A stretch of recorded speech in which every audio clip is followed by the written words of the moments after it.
ప్రపంచ జూనోసిస్ దినోత్సవం సందర్భంగా మెదక్ జిల్లా కేంద్రంలోని ప్రభుత్వ వెటర్నరీ ఆసుపత్రిలో పెంపుడు కుక్కలకు టీకాలు వేశారు. ఈ సందర్భంగా ఆయన మాట్లాడుతూ, జంతువుల పెంపకం మనకు చాలా మక్కువ అని, వాటికి ఆహారాన్ని అందిస్తూ శ్రద్ధ వహించాలని చెప్పారు. ప్రజలు పిచ్చి కుక్కల పట్ల ప్రమాదానికి గురవుతున్నారని, కుక్కలకు ఏఆర్ టీకాలు వేస్తున్నామని, టీకాల వల్ల కుక్కలకు వైరస్ సోకదని చెప్పారు.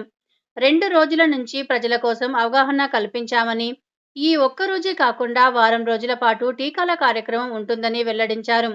జంతు ప్రేమికులు కుక్క పిల్లులకు వ్యాక్సినేషన్ తప్పకుండా ప్రతి సంవత్సరం కుక్క పిల్లలకు వేయించాలని విజ్ఞప్తి చేశారు.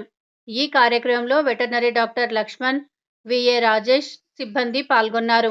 వరల్డ్ జూనోసిస్ డే సందర్భంగా ఈరోజు మెదక్ ఏరియా వెటర్నరీ హాస్పిటల్లో పెంపుడు కుక్కలకు ఉచితంగా ఏఆర్వి టీకాలు ఇవ్వడం జరుగుతుంది. దీని ఉద్దేశము ఏంటంటే, ఈ కుక్కలు పిచ్చి కుక్క కాటున పడి మనుషులకు ఆ జబ్బు సోకి ప్రమాదకర స్థితిలో చనిపోవడం జరుగుతుంది. కాబట్టి ముందు జాగ్రత్తగా ఈ రక్షారావ్ ఇంజెక్షన్ ఏఆర్వి టీకాలు ఈ పెంపుడు కుక్కలకు ఇవ్వడం వల్ల ఈ వ్యాధిని అరికట్టవచ్చు అనే ఉద్దేశంతో ఈరోజు పెద్ద మొత్తాన ఈ టౌన్లో ఉన్నటువంటి కుక్కలకు ముందు రోజే పెంపుడు కుక్కలు యజమానులకు సమాచారం ఇచ్చి ఇక్కడికి పెద్ద ఎత్తున కుక్కల్ని తీసుకురావడం జరిగింది. వాటన్నిటికీ కూడా ఉదయం నుండి మేము ఇక్కడ వ్యాక్సినేషన్ చేయడం జరుగుతుంది.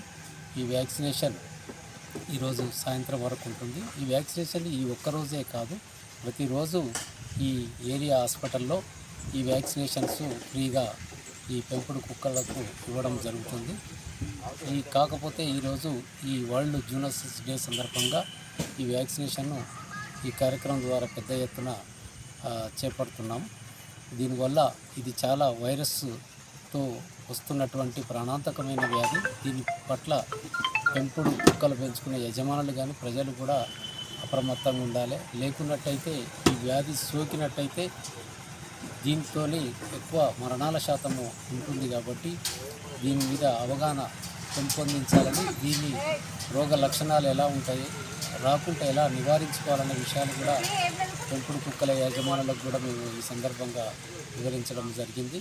ఇది రాష్ట్ర ప్రభుత్వం మరియు పశుసంవర్ధక శాఖ ద్వారా ఈరోజు టీకాలు మొత్తము ఫ్రీగా వేయడం జరుగుతుంది.